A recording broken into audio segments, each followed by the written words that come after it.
নির্বাচনী একটি অনিশ্চয়তা। এনসিপির ওই নাসিরউদ্দিন পাটোয়ারির বক্তব্যের পরে বিষয়টা আরো বেশি আলোচনায় আসছে। জামাত তার অবস্থানে পিয়ার লাগবে, এনসিপি তার অবস্থানে। এর মধ্যে আবার ধরেন জুলাই আন্দোলনে অংশ নেয়া প্রায় ৬০ জন প্রাইভেট পাবলিক বিশ্ববিদ্যালয়ের যারা নেতা ছিলেন তাদের বক্তব্য, তারা ৪ দফা দাবি দিয়েছে। নতুন সংবিধান, গণপরিষদ নির্বাচন, এরকম ৪ টা দাবি আছে তাদের। তো সব মিলিয়ে আপনার কি মনে হয় নির্বাচন আসলে কোন দিকে? ডক্টর ইউনূস কি সক্ষম হবেন এই পরিস্থিতিগুলো মোকাবেলায়? প্রফেসর ইউনূসের প্রশাসনের সক্ষমতার ব্যাপারে তো প্রশ্ন আছেই।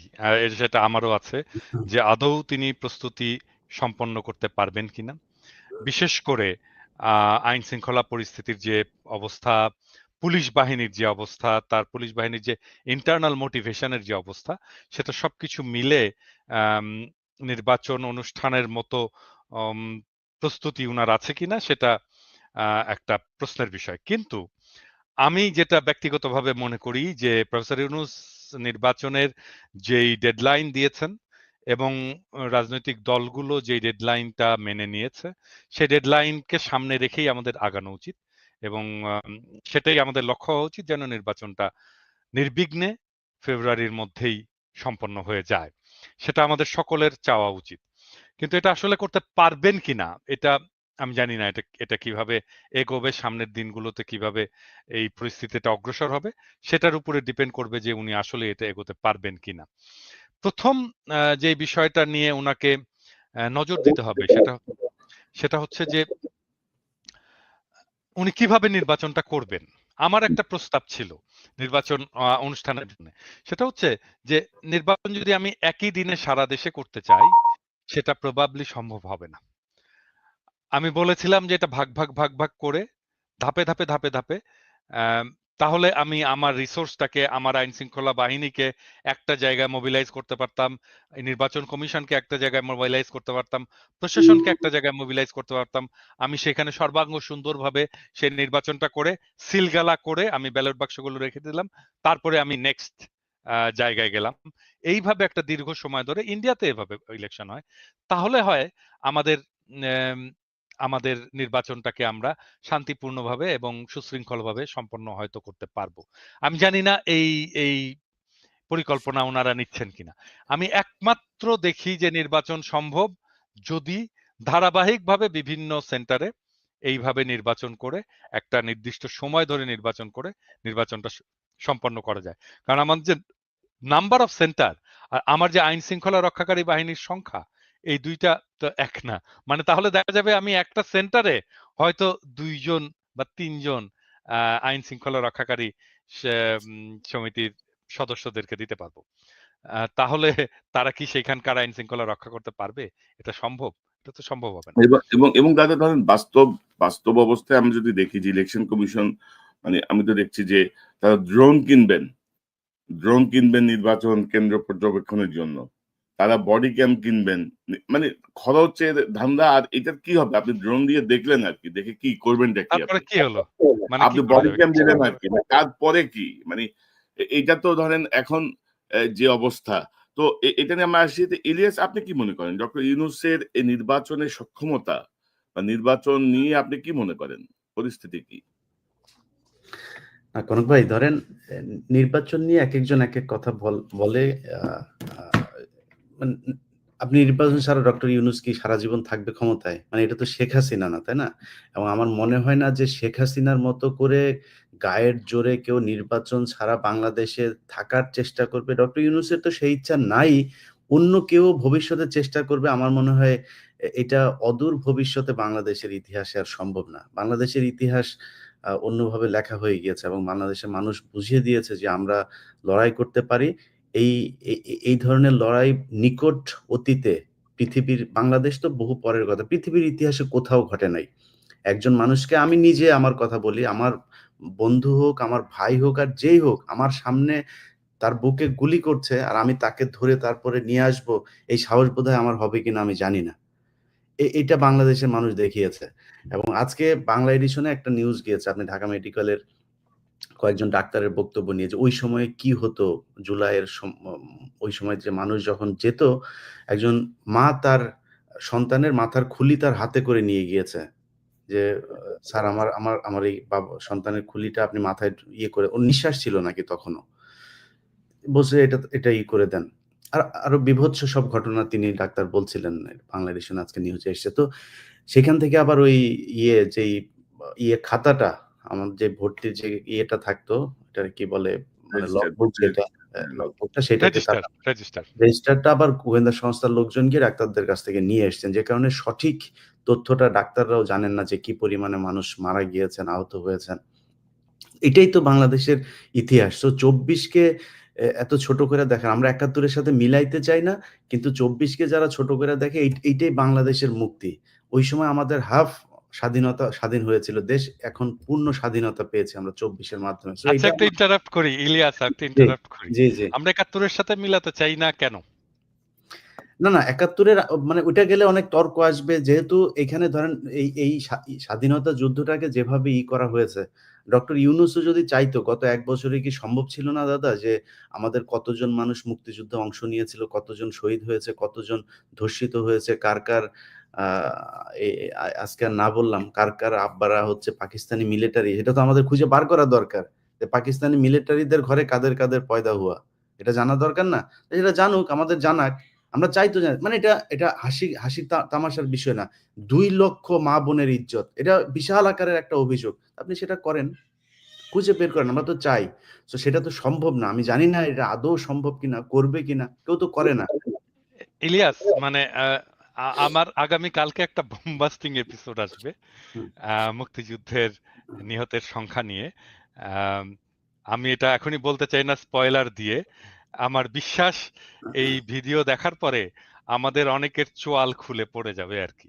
হ্যাঁ, এবং আমাদের সমস্ত রেকর্ডই আছে। হ্যাঁ, সমস্ত রেকর্ড আছে। এটা করা খুব জরুরি।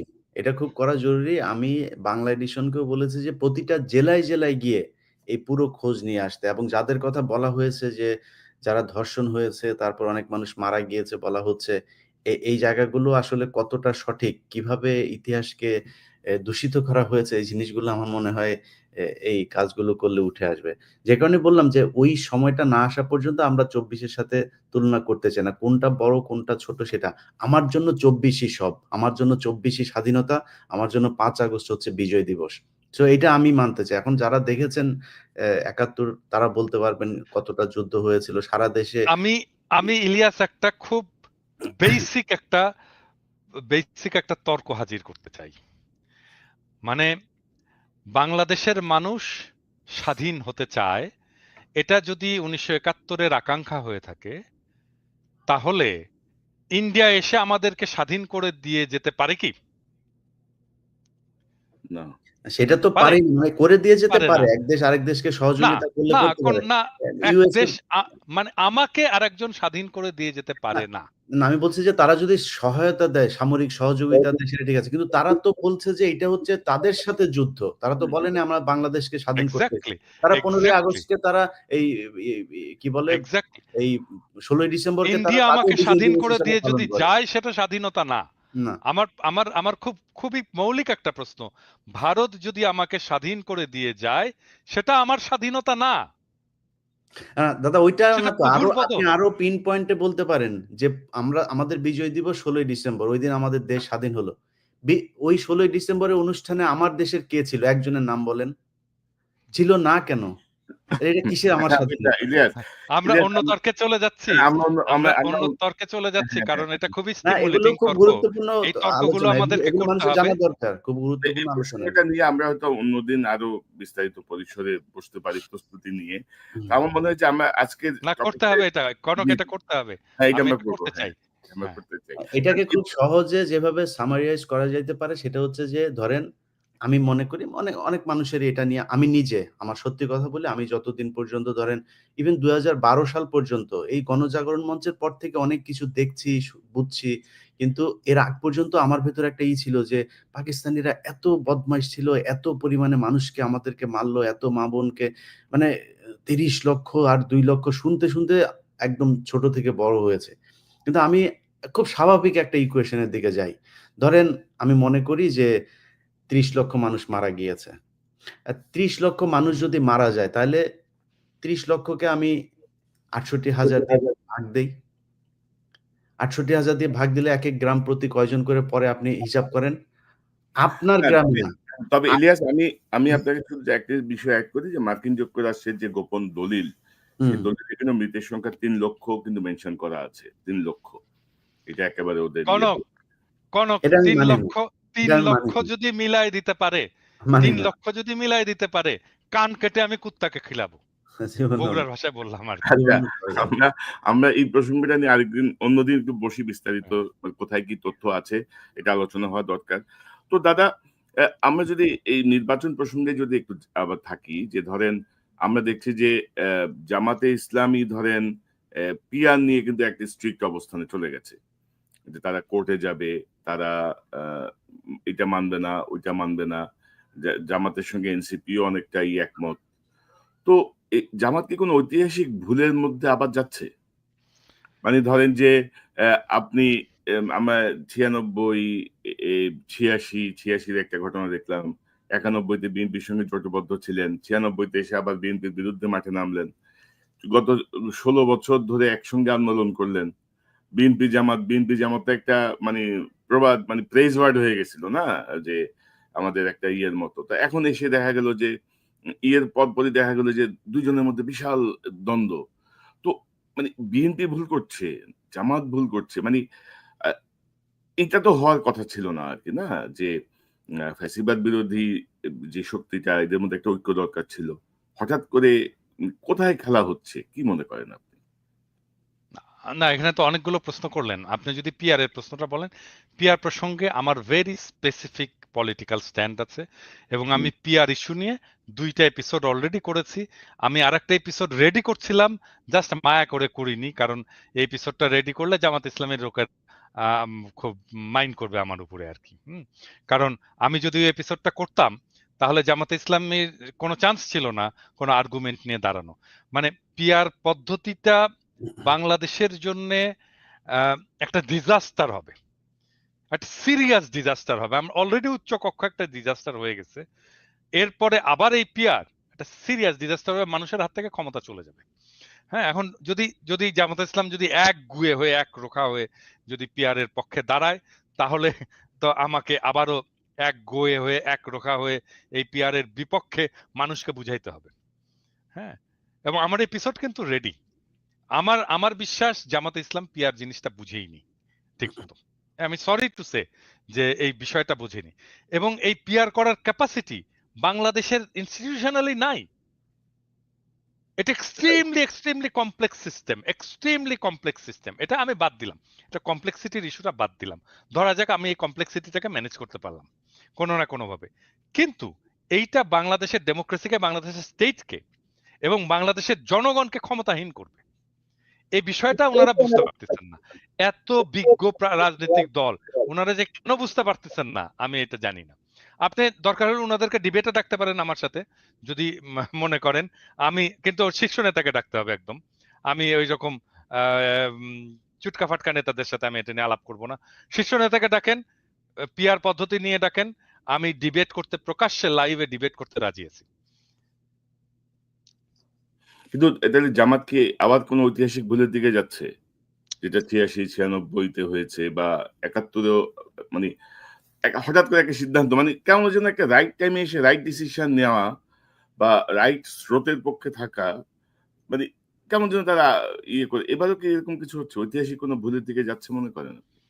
মানে রাজনৈতিক দলগুলো তো ভুল করেই। এটা তো সব দলেরই তো ভুল থাকে। রাজনৈতিক ব্যক্তি হিসেবেও আমাদের ভুল থাকে। হুম। আম কিন্তু এই পিআর পদ্ধতি নিয়ে যদি মূলামূলি করে শেষ পর্যন্ত জামাত কিছু অ্যাচিভ করতে চায়, আমি এটা মনে করব যে এটা আরেকটা রাজনৈতিক ভুল হবে। বড় ধরনের রাজনৈতিক ভুল হবে। এবং এটা জামাত পরবর্তীতে স্বীকার করবে, করতে বাধ্য হবে। কারণ এর ফলে বাংলাদেশ যে জায়গায় যেয়ে দাঁড়াবে, সেটার দায় তো তখন তাহলে জামাত ইসলামীকে নিতে হবে। হ্যাঁ? আর আর আরেকটা বিষয় হচ্ছে কি যে মানে এটা রাজনৈতিক দলগুলোকে বুঝতে হবে যে রাজনৈতিক দলগুলো কেন মনে করে যে আমরা দেশের মালিক। তা তো হুম, না। কয়েকদিন আগে তো একটা জরিপ বেরিয়েছে, তাই না? কয়েকদিন আগে জরিপ জরিপ বেরিয়েছে, নিয়ে সেখানে আসছি। দেখা যাচ্ছে 12% মানুষ বিএনপিকে ভোট দেবে, 10.5% মানুষ জামাত ইসলামীকে ভোট দেবে, 3% মতো মানুষ এনসিপিকে ভোট দেবে, 7% মতো মানুষ 7.3% মতো মানুষ আওয়ামী লীগকে ভোট দেবে। আপনি সবার ভোট যদি এক করেন তাহলে দেখবেন যে 63% মানুষ এগুলো কোনো রাজনৈতিক দলের উপরে কোনো আস্থা নাই, তাদেরকে ভোট দিতে চায় না, ঠিক করেনি যে তাদেরকে ভোট। তো তাহলে রাজনৈতিক দলগুলো এত হ্যাডম কেন দেখায়? তাহলে কোথায় রিপ্রেজেন্টেশন এই 63% মানুষের? তাদের কথা তো শুনতে হবে।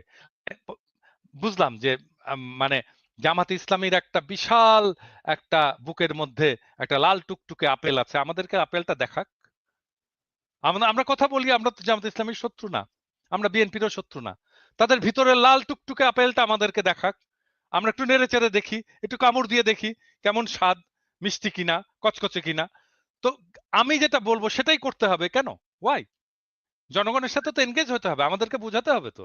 মানে আমরা তো বানের পানিতে ভেসে আসিনি, 63% মানুষ তো বানের পানিতে ভেসে আসেনি। তাদের সাথে এনগেজ হতে হবে, তাদের সাথে কথা বলতে হবে। এমনকি তাদের পক্ষ হয়ে যারা কথা বলে বলে মনে করে মানুষ, তাদের সাথে কথা বলুক। আপনি, আরে আমি, কনক, আমাদের 3 জনের সাথে কথা বললেও তো একটা সেকশন অফ পিপলকে তারা কভার করতে পারে না? এখন এবং তারা বলতে পারে আপনারা কি রাজনৈতিক দল? মানে আপনারা যে রিপ্রেজেন্ট করেন তার গ্যারান্টি কি? মানে আমরা যদি জনগণের কণ্ঠস্বর নাই হইতাম, আমাদের পাছায় লাথি দিয়ে পাবলিক চলে যেত, পরের দিন চলে যেত। ওটা এমনিতেই দেখা যায়, আমাদের ভিডিওর ভিউয়ে দেখা যায়, আমাদের সাবস্ক্রিপশনে দেখা যায়, আমার ফেসবুকের লেখায় দেখা যায়। পাবলিক এমনি দেখাই দিত যে আমরা এদেরকে চাই না, এদেরকে পছন্দ করি না, আমরা এদের সাথে নাই। পাবলিক বলে দিত। কারোর মনে না হলে এটা সরাসরি বলুক, তারপরে দেখা যাবে না। হ্যাঁ, সেটাই।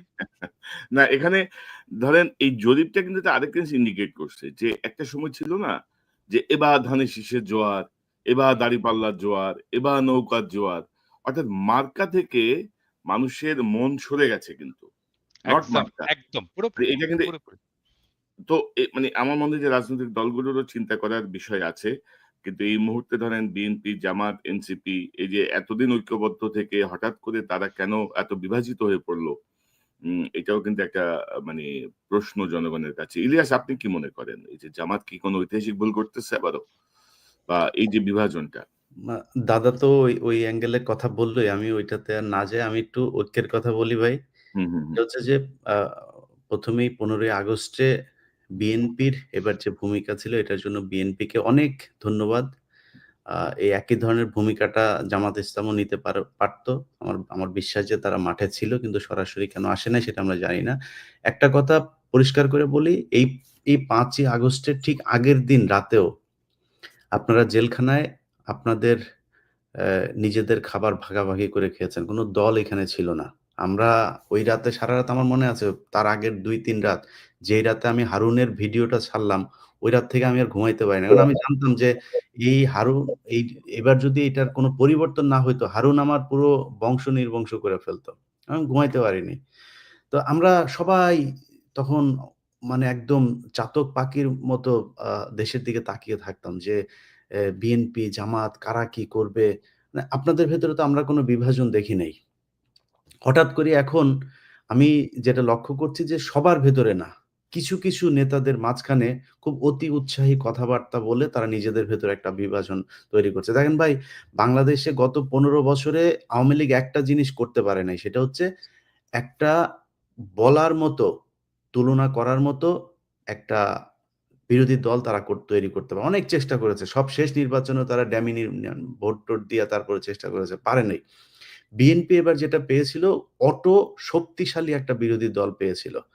জামাত, এনসিপি তারা যদি বিরোধী দলে আসতো, সারা পৃথিবীর কাছে আমার মনে হয় বিএনপির জন্য এটা সবচাইতে সুবিধাজনক একটা জায়গা থাকতো। ধরেন বিএনপিকে এতদিন ধরে জঙ্গিদের নেতা বলা হয়েছে। এই ১ম আলো, ডেইলি স্টার এরাই বানিয়েছে। এখন জামাত ইসলাম তো হুজুরদেরই দল। জামাতে ইসলাম, তারপরে এদিকে অন্য ইসলামী দলও তার সাথে আছে, এনসিপি। আর বাংলাদেশের মানুষ এমনিতেই ৫০০ মানুষ এক জায়গায় হইলে ১৫০ মানুষের মাথায় টুপি থাকে। তো এটা দেখে বিএনপির বিরুদ্ধে যখন সামনে ক্ষমতায় আসার পরে আন্দোলন হইতো, বিদেশিরা কি দেখতো যে হুজুরদের বিরুদ্ধে। আর হরতাল, মিটিং, মিছিল এইসব হলে মারামারিও হইতো, পুলিশও একটু মারতো। আ ইয়েরা দেখতো যে ওকে ঠিক আছে, বিএনপি ইসলামী দলের বিরুদ্ধে অবস্থান নিয়েছে। সো ওই ট্যাবলেট আর বিক্রি করা যেত না যে একমাত্র আওয়ামী লীগই হচ্ছে গিয়ে ইসলাম বিরোধী দল বা এরা ইসলামের যারা কথা বলে তাদেরকে পেটায়।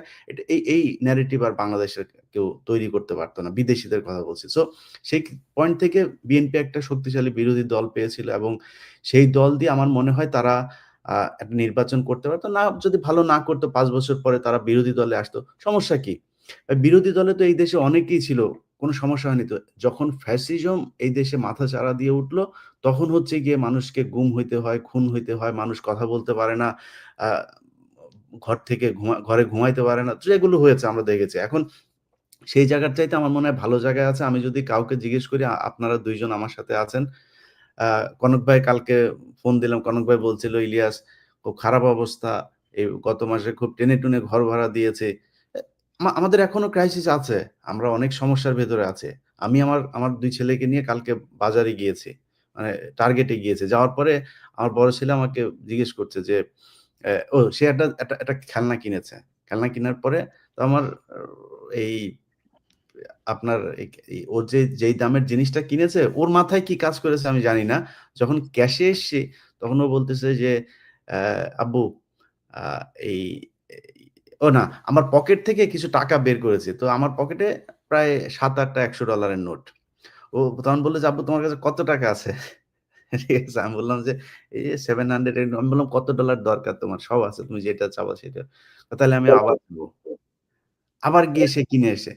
মানে হয়তো দেখেছে যে এই যে ক্রাইসিস যায় এগুলো নিজের চোখের সামনে দেখেছে, ওর মাথায় এটা কাজ করেছে। তো আমরা তো এখনো সমস্যার ভেতরে আছি।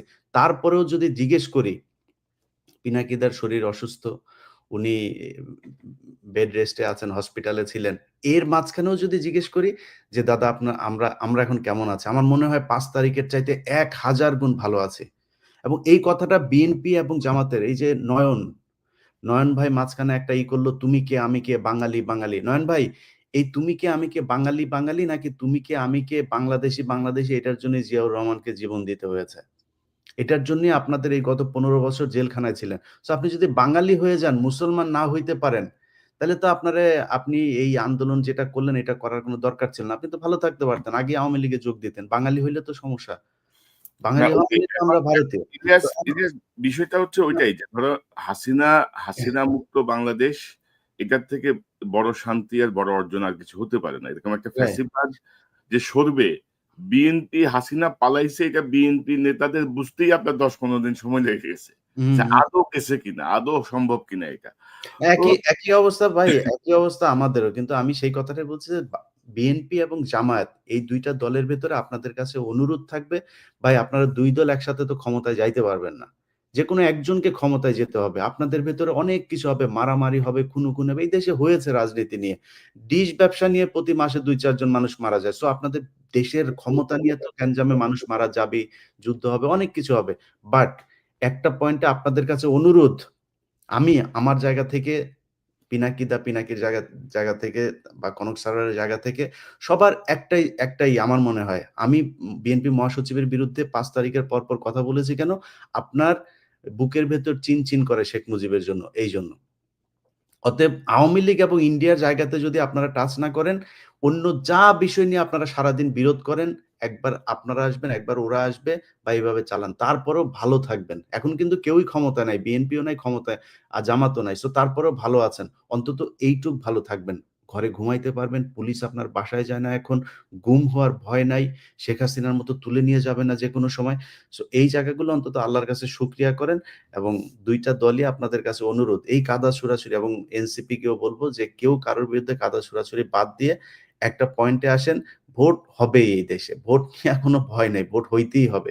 সো প্রস্তুতি নেন, ভোটে আপনাকে মানুষ ভোট দিবে। ভোট হবে কি হবে না এটা নিয়ে চিন্তা ভাবনা করার দরকার নাই।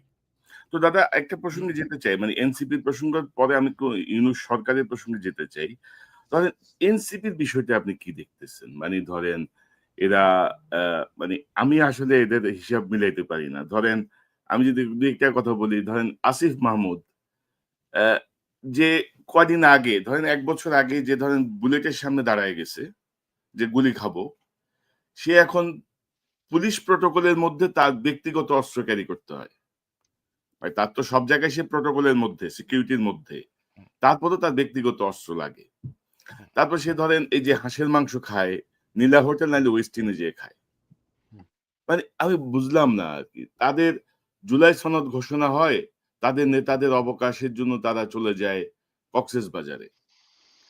এতদিন পরে যে জুলাই সনদ হইল, সেই সনদে ধরেন শহীদদের সংখ্যাটাই তো ভুল। মানে জাতিসংঘ বলে ১৪০০, ওনারা বক্তৃতায় বলে ২০০০, ওইখানে লেখা হয়েছে ১০০০। তো এই যে অবস্থাটা, মানে একেক নেতা একেক রকম করে কথা বলছে। হুম। কেউ বলতেছে এইটা উড়াই দিবে, এটা উড়াই দিবে, হ্যান করবে, ত্যান করবে। জিয়াউর রহমান বা মানে একটা প্রতিষ্ঠিত সিনিয়র রাজনৈতিক দলের ব্যাপারে তাদের যে মনোভাব, তো এগুলো মানে সব মিলে কি মনে করেন? মানে কি এনসিপি হইছে কি? এনসিপিতে কি ভর করছে? আমি আমি কনক বোধহয় জিয়াউর রহমানকে নিয়ে যখন ইসমাইল পাটোয়ারি আম যখন একটা মন্তব্য করছিল, আমি আপনার এখানেই ১ম এটার প্রতিবাদ করছিলাম। আমি বলছিলাম এটা খুব খারাপ কাজ হইছে এবং এটা এক্ষুনি প্রত্যাহার করা উচিত। আসিফ প্রসঙ্গে বলি আরকি। আসিফ প্রসঙ্গে তো আমার ফেসবুকে এসে সবাই আসিফ কিছু করলেই আমাকে এসে ধরে। আসিফ কিছু করলে আমাকে এসে আপনি কিছু বলেন না দাদা কেন? আসিফের এটা আসিফের আসিফের বক্তব্যটা একটু শুনবো নাকি আমরা? এই হাঁসের আ মাংসের বক্তব্যটা? না আমি শুনছি। আপনি দর্শকদের জন্য ভাই দেখাইতে এটা নিয়ে শুনেছেন। আলোচনার আমার মনে হয় আচ্ছা মানে বলেন। খাওয়া-দাওয়া নিয়ে এটা নিয়ে আলোচনা করছে এটা। আমি এত আচ্ছা সিরিয়াস কিছু মনে থাক। করি না। ও আমি খাওয়া-দাওয়া করছে। ভাই আসিফ না, কি না, না, এখন মেটার আপনি কি হচ্ছে এখন মেটার মনে করেন হচ্ছে যে আসিফ এখন গুলিস্তানে যায় খাবে? বলেন। মেটার হচ্ছে নীলা হোটেল এবং ওয়েস্ট ইন্ড আরকি। এটার আচ্ছা, মধ্যে আচ্ছা আমি একটু বলি। মানে এটা আমার দর্শকদের এটা ইলিয়াস জানে আরকি। মানে বিষয়টা ইলিয়াস খুব পুরোপুরি জানে ঘটনাটা যে আসিফের সাথে আমার কি সম্পর্ক এবং আসিফকে আমি কি চোখে দেখি।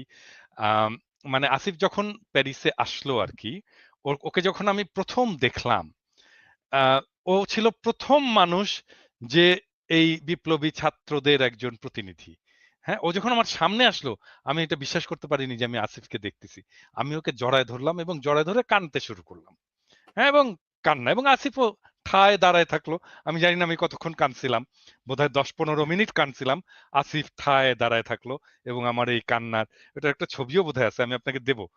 ইলিয়াস কনক। তো আসিফ আমার কাছে হচ্ছে বিপ্লবের ফিজিক্যাল এম্বডিমেন্ট, যে আমার কাছে আসছিল, যাকে আমি টাচ করতে পারছি, ছুঁইতে পারছি, ধরতে পারছি, ভালোবাসতে পারছি। হুম? তো একটা আমার সাথে আপনারা জানেন যে আমি আমি খুবই ইমোশনাল মানুষ এবং সেই অর্থে আসিফের সাথে আমার একটা খুব ব্যক্তিগত ইমোশনাল একটা সম্পর্ক আছে। হ্যাঁ, খুবই ব্যক্তিগত ইমোশনাল সম্পর্ক আছে এবং ইলিয়াস জানে যে আসিফকে আমি কম বকাবকি করি না, প্রচন্ড বকাবকি করি। মানে আ এই ছাত্রদের মধ্যে ২ জন আমার বেশি বকাবকি খায়। ১ম আসিফ আর নাম্বার ২ হচ্ছে হাসনাত। হুম? এবং আমি কিন্তু চেষ্টা করি সবসময় যেন আসিফ কোন ভুল না করে, কোন মিস্টেক না করে। ওকে কাউন্সেল করা, ওকে শেখানো, ম্যানেজমেন্ট শেখানো। আমি এগুলো ছোটখাটো অনেক বিষয়ে তাকে সাজেশন দেই। এখন ছোট ছেলে। এখন ধরেন যদি কেউ বলে যে মানে অ্যা আপনি আশকারা দিয়ে আসিফকে এরকম করছেন, বলতে পারে। যদি বলে, হ্যাঁ? কিন্তু আমি আসিফের প্রতি ওই স্নেহ, ওই ভালোবাসা, ওইটাকে আমি ওইটাকে আমি সবসময় নার্চার করব। হুম? আমি আসিফের এই কথাটা বলাটা ঠিক হয়নি। হুম। এই যে আমি ওয়েস্টিনে যাই, এই কথাটা বলাটা ঠিক হয়নি। এবং আমি কিন্তু সত্যিই খুব রাগ করছি আসিফের উপরে এই কথাটা বলাতে। কারণ কি জানেন? আমি আসিফকে খুব স্পেসিফিক্যালি এই ব্যাপারে, মানে আমার ছোট ভাই যদি মন্ত্রী হতো, আমি ওকে যেভাবে বা ইভেন ওটা আমার ছেলের বয়স তো আসলে হুম, আসিফ। হুম, হুম। কিসের ছোট ভাই? আমার ছোট ভাই তো অনেক বড়। আমার ছেলে যদি হতো, মন্ত্রী হতো, আমি তাকে যেভাবে তাকে ধরে শেখাতাম, আমি আসিফকে কিন্তু এই বিষয়গুলো শিখিয়েছি। আমি কিন্তু ওকে বলছি যে, "আসিফ দেখো, তুমি আ তোমাকে খুব মিনিমালিজম এর উপরে চলতে হবে। খুব অল্প জিনিসে তোমাকে তৃপ্ত থাকতে হবে। খুব বেশি জিনিস, তুমি যখন ভাত খাবে, একটা তরকারি দিয়ে ভাত খাবে। একটার বেশি তরকারি নিবে না।" আমি বলছি, "কেন নিবে না?" কারণ তোমার দেশের মানুষ একটার বেশি তরকারি দিয়ে ভাত খেতে পারে না। তুমি তার জীবনটা বুঝতে পারবা না। তুমি যদি এটা না করো। তুমি এই কাজটা করবা। আমি কিন্তু এক্সাক্টলি এই কথাটা বলছি। এবং যখন আমি দেখলাম যে আসিফ বলতেছে যে আমি ওয়েস্ট ইন্ড এ যাই, আমার খুব খারাপ লাগছে। আমি খুব বেদনাহত হইছি মানে এটাতে, আসিফের এই কথাতে। হ্যাঁ? মানে মানে দাদা ধরেন এদের প্রতি আমাদের শ্রদ্ধা বা এদের প্রতি আমাদের কৃতজ্ঞতার কোনো শেষ নাই। এবং আমরা যে না, কথাগুলো আসিফের বলছি প্রতি আমার ভালোবাসারও শেষ নাই তো। আমার ভালোবাসা থাকবে। ও যত মিস্টেক করুক তারপরেও আমার ভালোবাসা থাকবে। কিন্তু মানে ও আমার কথা শোনে না কেন? এটা হচ্ছে আমার কথা। মানে ও কি মানে আমি যে ওকে এত ভালোবাসি, এত স্নেহ করি, ওকে যে আমি আমার সন্তানের মতো দেখি, তো ও কেন আমাকে ওর ওর জায়গাটায় রাখতে পারে না? ও কেন ওই রেসপেক্ট এর জায়গাটায় আমার হ্যাঁ, কথা তবে শোনে না আমাদের কেন? আমাদের এই নতুন নেতাদের ধরেন যে বডি ল্যাঙ্গুয়েজ বা তাদের কাছে আমাদের যে প্রত্যাশাটা ছিল, হুম। সেই জায়গাটায় তারা ধরেন আমাদেরকে অনেক জায়গাতে হতাশ করেছেন এবং এটা আমরা আশা করি নাই আরকি। মানে এত দ্রুত তাদের এই পরিবর্তনগুলো আসলে চোখে লাগে। আমাদের যেমন লাগে সাধারণ মানুষেরও চোখে লাগে। সাধারণ মানুষের মধ্যেও এগুলো প্রতিক্রিয়া সৃষ্টি করে। যে আপনি এক্সাক্টলি। ১ বছর আগে কি ছিলেন, এখন আপনি কি করছেন, ভবিষ্যতে তাহলে আপনি কি করবেন? ১ বছরে যদি এই পরিমাণ পরিবর্তন আপনাদের মধ্যে আসে, তাহলে আপনি ভবিষ্যতের না, কি করবেন? ইভেন রাজনীতিতে আপনি দেখেন মানে হুম, আমি তো ওয়েস্টিনে যেয়ে খেতে পারি না বাংলাদেশের রাজনীতি করে। রাইট। বাংলাদেশের মানুষ তো ওয়েস্টিনে খেতে পারে না। এত টাকা দিয়ে খেতে পারে না। এটা বড়লোকদের জায়গা। এটা না ওয়েস্ট এলিটদের বেঙ্গল জায়গা। বাংলাদেশের সবচেয়ে আমাকে এক্সপেনসিভ এই আমাকে জায়গা। খুব সাধারণ মানুষের মতো করে থাকতে হবে। আমাকে খুব সাধারণ মানুষের মতো করে চলতে হবে। আমাকে আমাকে অনেকে বলে আপনারা দেখেন না যে ওই আপনি এই একটা হুডি পরে আসেন আপনার ইয়েতে, আপনার কি আর হুডি নাই? আপনার কি আর হুডি কেনার পয়সা নাই? আমাকে বলে কিন্তু অনেকে। আমি বলি, "হ্যাঁ ভাই পয়সা নাই ভাই।" এবং তারপরে হয় কি? অনেকে হুডি কিনে নিয়ে আসে। ওরা সত্যি, সত্যি মনে করে আমার হুডি কেনার পয়সা নাই। দাদাকে একটা হুডি কিনে দিই। কেউ আসলে হাতে করে একটা হুডি নিয়ে আসে। একটা কাপড় নিয়ে আসে। বোধহয় দাদা বোধহয় কাপড় কিনতে পারে না। হুম? আরে ভাই আমি দাদা আমি এই প্রসঙ্গে এক জিনিস এড করি। ধরুন আমরা যখন সাংবাদিকতা শুরু করি, ধরুন আজ থেকে ২৮-৩০ বছর আগে, কিছু জায়গার কিছু ট্রেনিং আমি স্পেসিফিক মনে নাই। উনি বলতেছিল, "তুমি যখন পাবলিকের সাথে কথা বলতে যাবা, গ্রামে যাবা বা কোন একটা মেহনতি মানুষদের নিয়ে কাজ করবা, কোন একটা ইয়েতে যাবা, তোমার গায়ের থেকে যেন ভুরভুর করে পারফিউমের গন্ধ বের না হয়। অবশ্যই না। তোমার হাতে যেন এক্সাক্টলি, ওই সাধারণ মানুষের হাতে ঘড়ি নাই, তোমার হাতে যেন ঘড়ি না থাকে। তোমার এক্সাক্টলি, যদি একেবারে কম্পালসরি না হয়, চোখে সানগ্লাস পরে তুমি রিপোর্টার, তুমি সাংবাদিক, নো, তুমি তাদের অংশ। তাদের উপরেই তোমার ডিপেন্ড করতে হবে। এক্সাক্টলি, তারাই তোমার সোর্স, তারাই তোমাকে তথ্য দিবে। এক্সাক্টলি, তো এক্সাক্টলি, এই যে মিলে যাওয়া, এখন তোমার গায়ে থেকে যদি ভুরভুর করে ফুরফুরে গন্ধ বের হয়, সাধারণ মানুষটা তোমার সাথে একটা পার্থক্য তার মনের মধ্যে তৈরি হয়ে যাবে। না আমার সাথে আমার গায়ের সঙ্গে ঘামের গন্ধ আর উনার গায়ের থেকে এত সুন্দর ফুলের গন্ধ বের হয়। তো উনি নিশ্চয়ই আলাদা প্রজাতির মানুষ। তো এই জায়গাগুলো রাজনীতিবিদদের আরো সিরিয়াসলি খেয়াল রাখতে হবে। যেমন সাংবাদিকরা আমরা আমি একটা ছোট্ট এক্সাম্পল দিই। মানে এটা প্রবাবলি আমাদের ভবিষ্যতের রাজনীতিবিদদের জন্য কাজে লাগবে। আ মানে আমি যখন এক্সিকিউটিভ ছিলাম আরকি বাংলাদেশে যখন আমি এক্সিকিউটিভ ছিলাম, আমি তো সিইও পর্যন্ত ছিলাম। এবং আমি খুব পপুলার সিইও ছিলাম। আমি কেন পপুলার সিইও ছিলাম জানেন? আমি যখন ট্যুরে যেতাম, মানে অফিসিয়াল ট্যুরে যেতাম, আমি হয়তো যাচ্ছি ধরেন একটা এক গ্রামে যাচ্ছি। হ্যাঁ? একটা উপজেলায় যাচ্ছি। ওইখানে রাত হচ্ছে। হ্যাঁ? আমি তো আমার সাথে গাড়ি আছে। আমি তো গাড়িতে ফিরে এসে জেলা শহরে হোটেলে থাকতেই পারি। আমি করতাম কি? আমি বলতাম যে, ওই উপজেলায় ওই গ্রামে যেই আমার কলিগটা কাজ করে, ওর বাসায় আমি থাকবো। অনেক সময় দেখা যেত সে মেসে থাকে। আমি বলতাম, "ঠিক আছে আমি মেসেই থাকবো। কোনো অসুবিধা নাই। আমার মেসের জায়গা হবে তো? তা তা একটা একটা শোয়ার জায়গা হবে তো?" "হ্যাঁ, হ্যাঁ স্যার হবে, কোনো অসুবিধা নাই।" আমি ওইখানে যেতাম, মেসে থাকতাম। আমি ওদের বাসায় থাকতাম। ও তারপরে আমি বলতাম যে, "আমার জন্য যেহেতু রান্না-বান্না করবে, তোমরা কিছু তরিতরকারি, সবজি, মাছ, মাংস কিনে দিও ওর বাসায় ওই দিনের জন্যে। আমার উপহার হিসেবে।" তো এটা কিনে দেওয়া হতো। ওরা একটা রান্না-বান্না ওদের মতো করে ওরা সবচেয়ে ভালোভাবে আমাকে রাখার চেষ্টা করত।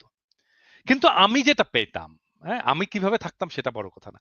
আমি যেটা পাইতাম, আমি দেখতাম ও কিভাবে থাকে। রাইট। ও ও ও কি খায়? ওর বাসাটা কেমন? কত বড়? ওর কিচেনটা কত বড়? ওর ওয়াইফ কে? ওর ওয়াইফ কি করে? ওর ওয়াইফের স্বপ্ন কি? ওর বাচ্চাটা কেমন? ওর বাচ্চার খেলনা আছে কিনা? হ্যাঁ? ওর বাচ্চা কি খেলে? ওর বাচ্চা কি পড়ে? ওর বাচ্চার পড়ার বইগুলো কি? ওর বাসায় বই আছে কিনা? হ্যাঁ? ওর বাসাটা কতটুকু ক্লিন? ওটাই ধরেন এই ক্রমশ ধরেন আমরাও আশা করি যে তাদের অভিজ্ঞতা বাড়বে, তাদের বিষয়গুলো বুঝতে পারবেন। মানুষের সঙ্গে কিভাবে যেতে হয়। কিভাবে মানে নেতা মানেই নেতা না তো। নেতা তো তুমি তাদেরই অংশ। এবং আনফরচুনেটলি বাংলাদেশে ওই কনক, যে জি, কনক, কনক আমার আমার তখন বয়স ছিল ৩৫ বছরের মতো।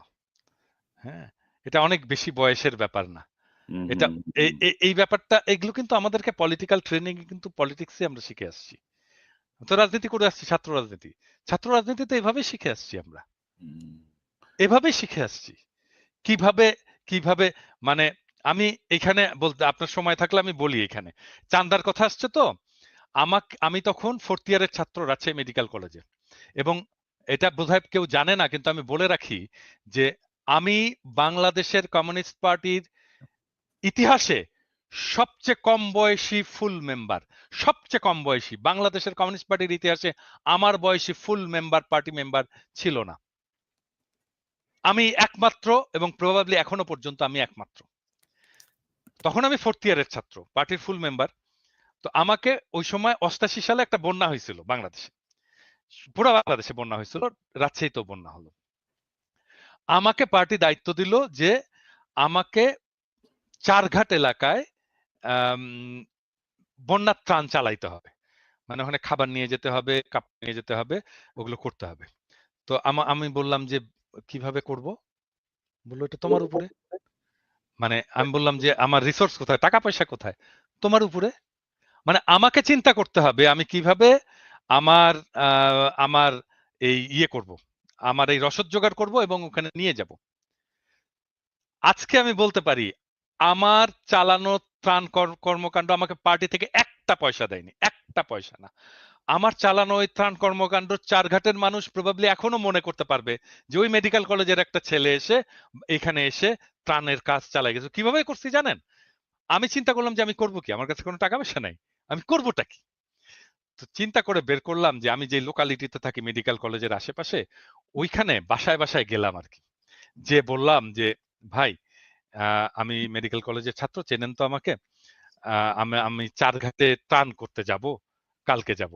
তো আপনি সকালবেলা যে রুটি বানান না, আপনি 2টা রুটি এক্সট্রা বানায়েন, আমি সকালবেলা আসবো, নিয়ে যাব রুটিটা। তো এরকম বলে আসলাম অনেকগুলো বাসায়। পরের দিন আমি ভাবছি আর কতগুলোই বা রুটি দেবে, 4-5টা বস্তা টস্তা নিয়ে, ব্যাগ ট্যাগ নিয়ে আমরা গেছি ইয়ে করতে। তারপরে যেয়ে দেখি ওরে মা, কিসের 2টা রুটি, 20টা রুটি বানায় রাখছে একটা বাসা। হ্যাঁ, কেউ খিচুড়ি ভরে হাড়ি ভরে খিচুড়ি রান্না করে রাখছে। বিশাল ব্যাপার। পরে আমাদেরকে ভ্যান ভাড়া করতে হইলো। ভ্যান আলা আসলো। ভ্যান আলাকে বললাম ভাই আমার কাছে কিন্তু পয়সা নাই। বললো কিচ্ছু লাগবে না ভাই, তোলেন এগুলোর উপরে। ভ্যানে তুললাম। ভ্যানে তুলে চারঘাটের বাসে গেলাম। বাসের উপরে তুললাম সমস্ত ত্রাণের জিনিসপত্র। বাসওয়ালাকে বললাম ভাই আমার কাছে কিন্তু পয়সা নাই ভাই। বলে কি করবেন আপনি এগুলো? আমি বললাম ত্রাণ দিতে যাবো। বলে কিচ্ছু লাগবে না, ওঠান আপনি সব, কি কি আছে ওখানে সব তোলেন। চারঘাটের বাসে যে আমাকে নামাই দিল, ওইখানে একটা পয়সা লাগলো না। মানে মানুষ মানুষ যখন আপনার যখন নিয়ত দেখে যে আপনি রাইট। ভালো নিয়তে একটা কাজ করতেছেন, মানুষ আগায় আসে রে ভাই। আপনার যদি রাজনীতি ঠিক থাকে, আপনার টাকার কোনো অভাব হয় না, পয়সার কোনো অভাব হয় না। এরা যে টাকা তুলতে গেছে, এই যে এনসিপি টেনসিপি, এই যে অলিগার্কদের কাছে, দুর্বৃত্তদের কাছে কোনো টাকার অভাব ছিল না। এনসিপি কে আমি আমি এনসিপি কে ইয়ে দিছিলাম, প্রপোজাল দিছিলাম গত রমজানের সময়। ওরা ওই 5 স্টার হোটেলে ওদের ইয়ে করবে। আমি হুম, বলছি যে এক কাজ করো, তোমরা মানিক মে এভিনিউয়ে প্যান্ডেল খাটাও, বলো যে ভাই আমরা স্বাধীন বাংলাদেশে নিজের ইফতার আমরা একসাথে করবো, আপনার ইফতার আপনি নিয়ে আসেন, আপনার ইফতার আপনি নিয়ে আসেন, তুমি ওইখানে শুধু পানির ব্যবস্থা করবে আর জিলাপি বানাবা, জিলাপি দিবা আর পানি দিবা। দেখো 1 লক্ষ লোক এসে তোমার সাথে ইফতার করবে। কি দরকার তোমার দুর্বৃত্তদেরকে? তোমার মাথায় তো আইডিয়াই নাই যে কিভাবে তুমি তোমার মানুষকে ইনভলভ করবা তোমার ইয়ের সাথে। আপনি জানেন আমি বিএনপি কে একটা ইয়ে দিছিলাম, যখন খালেদা জিয়া জেলে, ওই সময় খালেদা জিয়া জেলে, তখন রমজান, তখন একজন বন্দির জন্য রোজার ইয়ে হচ্ছে 17 টাকা 62 পয়সা বোধহয়, টোটাল ইয়ে জি। বরাদ্দ। তো আমি আমাকে ফোন করছে ইয়ে আমাদের এই যে নিপুণ নিপুণ ফোন করে বলতেছে দাদা এটা কি করা যায় প্রোগ্রাম, আমরা তো একটা ইফতারের ইয়ে আছে। আমি বললাম যে নিপুণ আমি বললে করবেন এটা? বলে হ্যাঁ দাদা আপনি বললে করবো না কেন, অবশ্যই করবো। তা আমি বললাম যে এক কাজ, আপনি কি জানেন 17 টাকা 62 পয়সায় ইফতারি কি কি হয়? না জানি না। আপনি জানেন না আপনার নেত্রী এই টাকার ইফতারি খায় ইয়ের মধ্যে বসে, জেলখানার মধ্যে বসে? তা আপনি তো জানেনই না 17 টাকা 17 টাকা 62 পয়সার কি ইফতারি হয়। এক কাজ করে, আপনি ডাক দেন, বাংলাদেশের আপনার বিএনপির কর্মীদেরকে ডাক দেন যে ভাই আসেন, আমার নেত্রী 17 টাকা 62 পয়সার ইফতারি খায়, আমি 17 টাকা 62 পয়সা দিয়ে ইফতারি কিনবো, দেখবো কি হয়, ওইটা নিয়ে আসবো, নিয়ে এসে জেলখানার সামনে বসে ইফতারি করব। দেখেন, আমি বললাম যে আপনার কর্মীরা শুধু ইফতারি নিয়ে আসবে না, আসবে, ইফতারিটা দেখবে, করবে আর কাঁদবে সারাক্ষণ। This are the political program. এইভাবে আপনাকে মানুষকে ইনভলভ করতে হয়, এনগেজ করতে হয়। পারে না তো কিছু, করেনি তো, সে প্রোগ্রাম করেনি তো। আপনি আইডিয়া দিয়ে কি লাভ বলেন? মানে আপনি thousands of millions of ideas দিতে পারেন, যে আইডিয়া দিয়ে মানুষকে একদম উদ্বুদ্ধ করে ফেলা যায়, করবে না তো এরা। ইলিয়াস, মানে আপনি কি ওরা কি মনে বলে করেন? জানেন, ওরা কি বলে জানেন, জি। ওরা ওরা বলে যে এই জন্যই তো আপনারা বিপ্লব করতে পারেননি, এই জন্যই তো আপনারা রাষ্ট্র ক্ষমতায় যেতে পারেননি। হ্যাঁ, আপনাদের মাথায় এত বুদ্ধি। হ্যাঁ, আমাদের কথা শোনেন। হ্যাঁ, আমরাই ভালো ভালো করবো। ইলিয়াস, আপনার পর্যবেক্ষণ কি? ধরেন এনসিপি নিয়ে আনমিউট করেন ইলিয়াস। এবং যে বিষয়গুলো আসছে, পাশাপাশি ধরেন আরেকটা বিষয় আমি আপনার সঙ্গে এড করি যে মিডিয়া মনে হচ্ছে যেন বিএনপি আর এনসিপির পিছনে লেগে আছে। শোনেন, আওয়ামী লীগ কিন্তু মোটামুটি মিডিয়ার মানে নাগালের বাইরে চলে গেছে আরকি। ৫ আপনার তারিখের ৫ তারিখের আগে কিংবা পরে এই সমন্বয়কদের সাথে আমাদের একটা চমৎকার একটা সম্পর্ক ছিল। মাঝখানে আমি এই এই চাঁদাবাজি, নানান ধরনের অনিয়ম এগুলো নিয়ে এমন কেউ নেই যাকে পেয়েছি। মানে ৫ তারিখের পরে আমি মনে করেছিলাম কি বাংলাদেশটা বোধহয় একটা জর্জিয়া কিংবা এই টাইপের খুব মানে শতভাগ একটা মানে শৃঙ্খল একটা রাষ্ট্র হিসাবে বোধহয় প্রতিষ্ঠিত হইতে যাচ্ছে। তো এই এটা দেখলাম পরে ভুল। অনেক ভালো মানুষ দেখলাম ভাই, খুব সুন্দর কইরা করে তার ব্যাপারে অনেক ভালো জানতাম। দেখি যে সমস্যা। তো সবাইরে বলতে চাই না, বাট আমারে যদি পার্সেন্টেজ করতে বলেন 99% 99.9% আমরা করাপ্টেড। আমি সহ আমারে নিয়েই বললাম। কারোরে করে বললাম না। তো আমরা বোধহয় জাতিগতভাবেই মনে হয় এই সমস্যাটা আছে। সো এটা বাদ দিলাম। এরপরে আর কথা বলি না। যদি কথা বলতে চান, আপনি আসিফ তো ওই যে দাদা বলল না? তো বাচ্চা ছেলে। এই কারণে সে এই কথাটা বলে ফেলেছে। আপনার কি মনে হয় যে এই সালাউদ্দিন কোনদিন এটা বলবে? হুম, হুম। কোনদিন জীবনেও বলবে না। ইভেন ধরেন দাদা পলিটিক্স করে এসছে। দাদার মুখ দিয়ে কোনদিন এই কথা বের হবে? যে উনার জীবনের যদি কোন খারাপ কোন কিছু থাকে সেটা উনি বলবেন?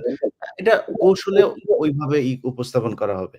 এখন যদি নাকি আমরা করি, হাসিনা ১৫ বছর ক্ষমতায় থাকলো। একটা স্বৈরাচার একটা সরকার আমাদের দেশ চালালো। এদেশে অনেক লুটপাট হয়েছে। পাথর লুট হয় নাই কিন্তু। এইভাবে একটা একটা থেকে মানে পর্যটন কেন্দ্র থেকে এইভাবে মানে মাটি সহ খুঁড়ে নিয়ে গেল। মানে এটা বাংলাদেশে ঘটেছে নাই কখনো। অথচ আমাদের দেশে ওই সময় পরিবেশ উপদেষ্টাকে, যিনি সারা বছর দেখেছি যে পরিবেশ নিয়ে কথা বলতে মানে গরম করে ফেলতো মিডিয়া। উনার প্রতি মনে হয় সপ্তাহে, আপনি জানেন যে প্রতি সপ্তাহে মনে হয় ২-৪ টা অ্যাসাইনমেন্ট উনার এই বেলার থাকতো। থাকতো না? কি করেছেন উনি পরিবেশ নিয়া? একটা খাল উদ্ধার করেছেন। একটা এই ঢাকা শহরের ৩-৪ টা তুরাগ, বেলা, ওইদিকে শীতলক্ষ্যা, এদিকে বুড়িগঙ্গা, কোনটার কোনো উন্নতি আছে? ঢাকা শহরের পরিবেশের কোনো উন্নতি আছে? কোনো কিছুর উন্নতি নাই। আপনি যদি এখন বিএনপির কাছে আসেন, বিএনপির কি আপনি অন্তত যদি এখন লিস্ট করি ২-৪ হাজার মানুষের নাম আমরা বলতে পারব না? বলব।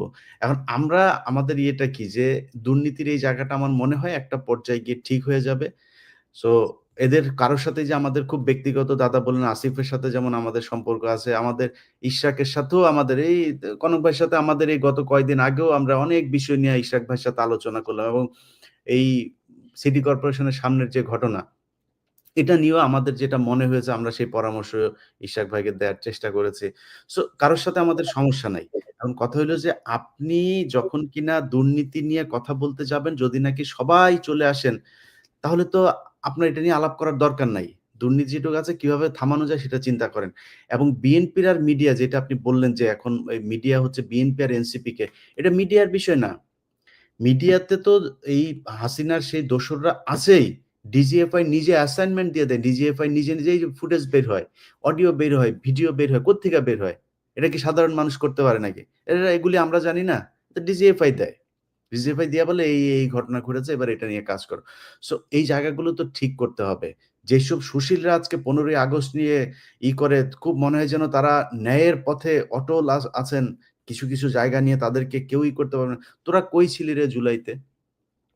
৫ তারিখ পর্যন্ত এই যে ফারাবী হাফিজ, এই যে এই চ্যানেল 24 এর যেই উপস্থাপক, এ বাবা-মাদেরকে উদ্দেশ্য করে পোস্ট করেছে। সেই পোস্ট আছে আমার কাছে। বাবা-মাদেরকে উদ্দেশ্য করে পোস্ট করেছে যে, "আপনারা আপনাদের সন্তানদের হেলি খেলা দেখে কি মজা পাচ্ছেন? এই আন্দোলনের ভেতরে নাকি অন্য দুষ্কৃতিকারীরা ঢুকে গিয়েছে। এদেরকে দ্রুত সরিয়ে নেন।" এরাই তো সেই সুশীল। সেই সুশীলরা আজকে শেখ মুজিবকে নিয়ে করছে। প্রতিটা এই পোস্টের জন্য টাকা পেয়েছে। প্রতিটাকে টাকা-পয়সা দেওয়া হয়েছে। ওই যে তৌহিদ আফ্রিদির মাধ্যমে টাকা বিতরণ হয়েছে। হুম, হুম। তো এখন এই যে এগুলো করছে তারা সুশীল সেজে, এটা আসলে সুশীলতা না। 15ই আগস্টের কথা যদি বলেন, ঐদিন আমি বিএনপিকে ১ম এই ধন্যবাদ জানিয়েছি। এবার যে তারা যে পজিশন নিয়েছে সেটার জন্য। বাট একটা জিনিস বলি ভাই, আপনারা ওই 15ই আগস্টের ৩২ নাম্বারের আশপাশে কিছু ভিডিও ফুটেজ দেখলাম। এই ভিডিও ফুটেজটাতে কিছু আ আ এই মানুষ কনক ভাই একটু ইয়েটা আমার ইয়ে হচ্ছে। হুম, এই কি বলে? কিছু মানুষজন আসছে। আসার পরে তারা বলছে যে, "আমরা বঙ্গবন্ধুকে করার জন্য এসছি।" তাদেরকে নিয়ে মনে হচ্ছে মজা করা হচ্ছে।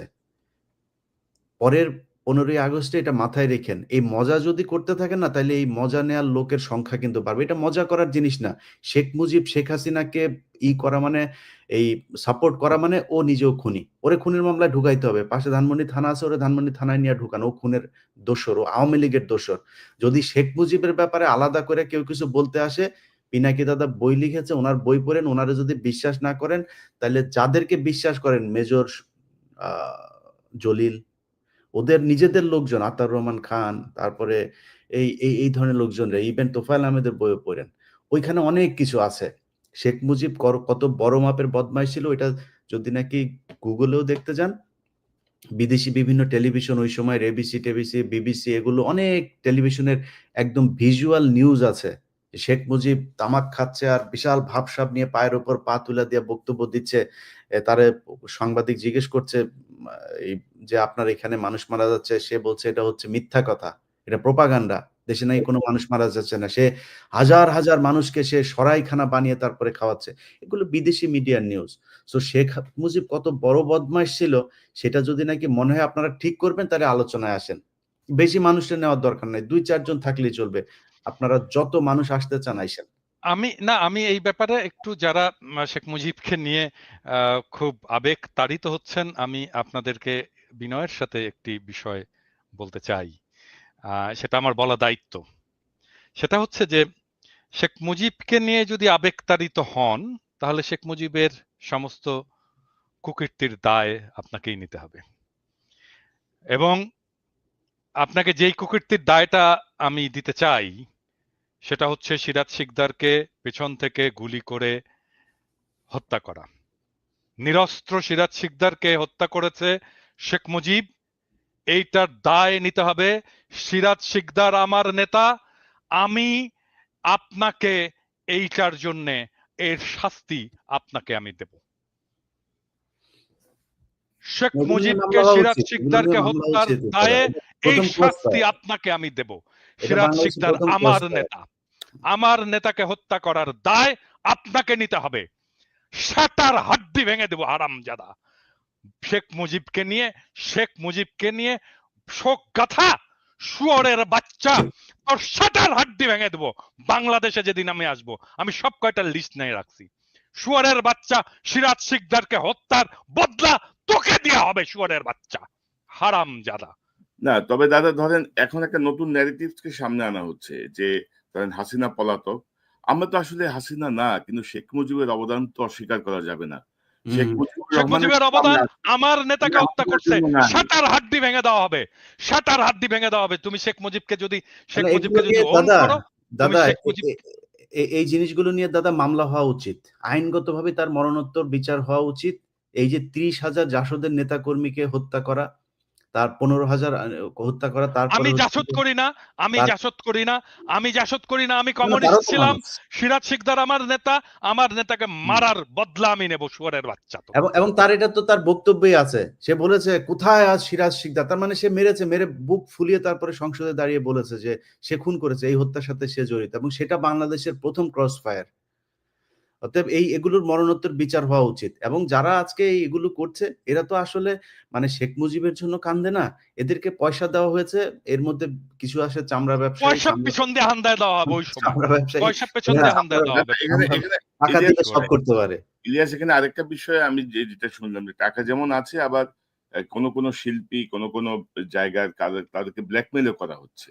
হুম, আপনি তো হুম। জানেন হাসিনার কিন্তু এটা একটা ভালো অস্ত্র ছিল। যে চরিত্র হনন এবং ব্ল্যাকমেইলিং এর বহু কিছু। তো ওই হুমকিও দেয়া হচ্ছে, টাকাও দেয়া হচ্ছে। তো এই ন্যারেটিভস টা থেকে এটা নিয়ে আসলে মানে আরো কিছু কাজ করা দরকার, যে এই যে আমরা তো হাসিনাকে পছন্দ করি না। আমরা তার এইসব কনক ভাই, কনক ভাই, বিহেভিয়ার। একটা জিনিস বলি কনক ভাই। হুম, ধরেন ৩২ নম্বরের সামনে একটা মহিলা আসলো। হুম। এক হুজুর আসলো ফাজলামি করার জন্য, জাস্ট ফান করার জন্য। সে বলছে যে আমি ২ টা খতম দিয়েছি। তার বউ বলছে, "হ্যাঁ, জীবনে কোনদিন কোরআন পড়া দেখছেন না ভিডিওটা?" বুরকাওয়ালা মহিলা। মানে ফান করার জন্য এসছে। মানে এখানে ফান করা যায়। আপনি একটু একটু চোখ বুজা কল্পনা করেন তো ভাই। আওয়ামী লীগ ক্ষমতায় আছে, জামায়াতের শিবিরের বা বিএনপির একটা ছেলে সেখানে এই ওরা জিয়াউর রহমানের কবরের ওইখানে গিয়ে করেছে, সেখানে গিয়েছে। আপনি চিন্তা করেন তো যে তার অবস্থাটা কি হইতো? পাড়ায় মেরে ফেলতো ওইখানে। সো আপনি তারে নিয়ে ফান করেন। এটা ফান করার জিনিস না তো। সো আরে না, ফার্দার সালাউদ্দিন কাদের চৌধুরীর কবরে যে কি করছে রাব্বানি? ভাঙছে না? ভেঙেছে তো সেখানে। কেউ যেতে পেরেছে নাকি সেই জায়গায়? লাশ আমার চোখের সামনে, দাদা আমার চোখের সামনে দেখেছি। এই শহীদ কাদের মোল্লা, তার লাশটা যাওয়ার সময় জুতা নিক্ষেপ করেছে তার লাশের গাড়ির উপরে। আমরা তখন সাংবাদিক, গোলাম আজমের গাড়িতেও আমি লাশ ঐদিন নিজে জুতা ছিলাম। নিক্ষেপ করেনি। উনার লাশটার সময় আমি জেল গেটে ছিলাম। তো এই যে কাজগুলো করেছেন, এগুলো এটা তো ওরা এটাই তো আওয়ামী লীগ। এদেরকে দিয়ে সব সম্ভব। আমাদের দক্ষিণ পশ্চিমাঞ্চলে, আমার বাড়ি চুয়াডাঙ্গা, আমার ছোটবেলায় দেখেছি এমন কোন দিন নাই ২-৪ টা লাশ আমরা দেখি নাই। আমার ছোট একদম ৫-৭ বছর বয়সের থেকে আমরা বন্দুক হাতে নেই। আমার ভাই বন্দুক নিয়ে আসতো, ছেলেপেলে সব সামনে যাইতো। এগুলো ওই এলাকার খুব স্বাভাবিক ঘটনা ছিল। কারা করেছে? এগুলো রক্ষী বাহিনীর মানে কাউন্টার দেওয়ার জন্য সেই জায়গায় এই জিনিসগুলো আস্তে আস্তে সেগুলো স্প্রেড হয়েছে পুরো দক্ষিণবঙ্গে। তবে এখন দাদা আমার মনে হয় জি, যারা যারা যারা যারা যারা যারা এইখানে যে সমস্ত সোকল্ড কালচারাল ফ্যাসিস্ট, যারা মুজিবের নিয়ে কান্নাকাটি করছে, এদেরকে যদি কোনো পরিচালক প্রযোজক তার নাটকে সিনেমায় নেয়, কোনো টিভি চ্যানেল যদি তাদের কোনো প্রোগ্রাম এয়ার করে, তাদেরকে দেখে নেব। আমি আজকে বলে দিলাম তাদেরকে দেখে নেব, এবং আমি যেটা বলি সেটা করব, এবং সেটা করে ছাড়ি। কিছু গণমাধ্যমও শেখ মুজিবের যেমন সমকাল, এই হুম, একে আজাদের সমকাল, তারা খালেদা জিয়ার জন্মদিনের নিউজটা করেছে শেষের ৩ পৃষ্ঠার পরে যায় চিকন এক জায়গার মধ্যে। শেষের পৃষ্ঠাও না, পত্রিকার ১ম আর শেষের পৃষ্ঠা হচ্ছে সবচেয়ে গুরুত্বপূর্ণ। মাঝখানে ৩ নাম্বার পৃষ্ঠার মধ্যে নিয়ে তারপরে সেখানে ছোট করে দিয়েছে। আর শেখ মুজিবের শ্রদ্ধাঞ্জলি, এবং অনেকগুলো পত্রিকা এই কাজগুলো করেছে, টেলিভিশন। না ইভেন প্রথম আলো, এখন ডেইলি স্টারও এগুলো করেছে। না আমরা মনে করি যে নিশ্চয়ই যারা এই মানে ফ্যাসিবাদকে যারা সমর্থক এখনো আছে এইরকম একটা গণহত্যার পরে তাদেরকে সবাই বয়কট করবেন। পিনাকিদা যেটা বললেন, পরিচালক, প্রযোজক, টেলিভিশন ওনার, ফিল্ম ওনার, তারা এই ব্যাপারে নিশ্চয়ই সতর্ক থাকবেন। না হলে আমরা আমাদের মতো করে কাজ তো করবই। তো দাদা এই সকল কিছুর পেছনে কিন্তু ডক্টর ইউনূস সরকারের একটা দায় আছে কিন্তু। তা তো ডক্টর আছে, ইউনূস তা তো ডক্টর আছে। ইউনূস নোবেল লরিয়েট ডক্টর ইউনূসকে আমরা যে জায়গায় দেখি, চিফ অ্যাডভাইজার ইউনূসকে আমরা নিশ্চয়ই সমান দৃষ্টিতে দেখব না। তাকে একটা দায়িত্ব দেয়া হয়েছে। গত ১ বছরে তিনি ওনার উপদেষ্টাদের কার্যক্রম রিভিউ করেন নাই। এবং আজকে আমরা যে আলোচনা করছি তার পেছনে অনেক কিছুই ঘটতো না যদি তিনি প্রপারলি চালাতে পারতেন। আপনি কি মনে করেন কেন কোনো রিভিউ হলো না? ডক্টর ইউনূসের দায় উনি কিভাবে এড়াবেন? কি মনে করেন আপনি? না, এটা তো প্রথম থেকে বলতেছি, যখন এই উপদেষ্টা পরিষদটা গঠিত হচ্ছে হুম, এবং হুম। এই উপদেষ্টা হিসাবে যাদেরকে নেওয়া হচ্ছে, এটা তো আম, আম, এটা তো মিলিটারি এবং বাংলাদেশের সিভিল ব্যুরোক্রেসির একটা কম্বাইন্ড একটা ডিসিশন। হ্যাঁ, এবং এটার মধ্যে ছাত্ররা ঢুকছে এবং হুম। ছাত্ররা এটাকে এন্ডোর্স করছে, এবং ছাত্রদেরকে এটার দায়টা নিতে হবে। তো মিলিটারি সিভিল ব্যুরোক্রেসির কম্বাইন্ড ডিসিশন নিয়ে যাদেরকে উপদেষ্টা বানানো হয়েছে, তারা বিপ্লবের কোন বালটা করছে, বিপ্লবের কোন কোন অংশটা তারা পালন করছে? কোনো কিছুই করেনি। তো তারা এই বিপ্লবের মর্ম বুঝবে না, তারা এই রক্তদানের মর্ম বুঝবে না, তারা এই ধারাবাহিক সংগ্রামের মর্ম বুঝবে না। তারা জানবে না আমরা কোন পথ দিয়ে এই জায়গাটায় আসছি, আমরা কোন কষ্ট, কোন কান্না অতিক্রম করে এই জায়গাটায় আসছি, আমরা কোন লড়াইয়ের মধ্যে দিয়ে এই জায়গাটায় গেছি। এবং এই বিপ্লব যদি ব্যর্থ হইতো, যদি 24-এ আমরা হাসিনাকে উৎখাত করতে না পারতাম, তাহলে আমাদের কার কি অবস্থা হইতো সেটাও ওরা জানে না। ওদের কারো কিছু হতো না। কার কি হতো? হ্যাঁ, হয়তো আসিফ নজরুলের কিছু হইতো, আদিলুর রহমান শুভ্রর কিছু হইতো, হয়তো প্রফেসর ইউনূস জেলে যেতেন। আর আর কার কি হতো? কারো কিচ্ছু হতো না। তারা এসে বসে বাংলাদেশের রাষ্ট্রের দখল নিল, ক্ষমতা নিল, ক্ষমতা নিলে রাষ্ট্র চালানো শুরু করে দিল। হ্যাঁ, অবশ্যই ছাত্রদের কিছু হতো এবং ছাত্র এটাকে এন্ডোর্স করলো।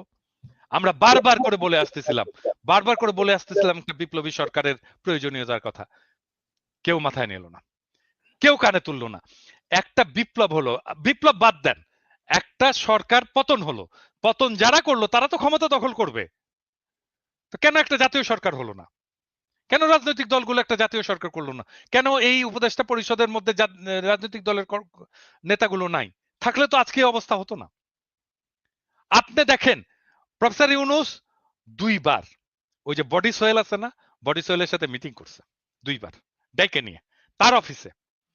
প্রফেসর ইউনূসের একবার সময় হয়নি মাহমুদুর রহমানকে ডেকে নিয়ে মিটিং করার। একবার। বডি সোহেলের মধ্যে কি মধু আছে প্রফেসর ইউনূসকে ডাকতে হবে আর মাহমুদুর রহমানকে ডাকা যায় না?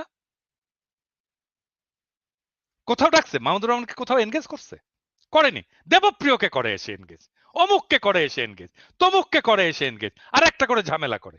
আর সেই ঝামেলাগুলো সামলাই আমরা আমরা সামলাই আমরা সামলাই। প্রফেসর ইউনূসের কোনো মিডিয়া আছে নাকি? কোনো মিডিয়া প্রফেসর ইউনূসের চোদে নাকি? প্রফেসর ইউনূসের সরকারকে কেউ চোদে না। আমরা সামলাই, ন্যারেটিভ আমরা তৈরি করি, আমরা পাশে এসে দাঁড়াই। না, এখন এখন ইউনূস সাহেব ধরেন এত বছর ধরে সংগঠন করেন, এনজিও করেন। উনি একটা প্রজেক্ট প্রপোজাল লিখলেও তো সেই অনুযায়ী লোক নিয়ে প্রজেক্টটাকে দাঁড় করান না? তো বাংলাদেশ রাষ্ট্র কি ওনার প্রজেক্টের থেকেও খারাপ অবস্থায় আছে? যে আমার মন চাইলে আমি চিটাগাং থেকে নিলাম, মন চাইলে আমি এনজিও থেকে নিলাম, মন চাইলে আমার অমুক ভাইরে নিলাম, অমুক ভাইয়ের ছেলেরে নিলাম, অমুক ভাবিরে নিলাম। তাই তো করছে, এভাবে তাই তো রাষ্ট্র করছে, চলে? তাই তো করছে, তাই তো করছে, তাই তো করছে, তাই তো করছে। এক বছরে আমার বন্ধুর ছেলে, অমুকের ছেলে, তমুকের ছেলে, গ্রামীণ ব্যাংক, অমুক তমুক, এই তো আমি যাকে চিনি, আমার যে বন্ধু, এই তো নিয়ে করছে। সে স্বীকারও করছে যে পাইনি, তখন যাদেরকে পাইছি তাদেরকে নিয়েই করছে। তো তারপরে 1 বছর চলে গেল, তো এর মধ্যে রিভিউ করতে পারলেন না?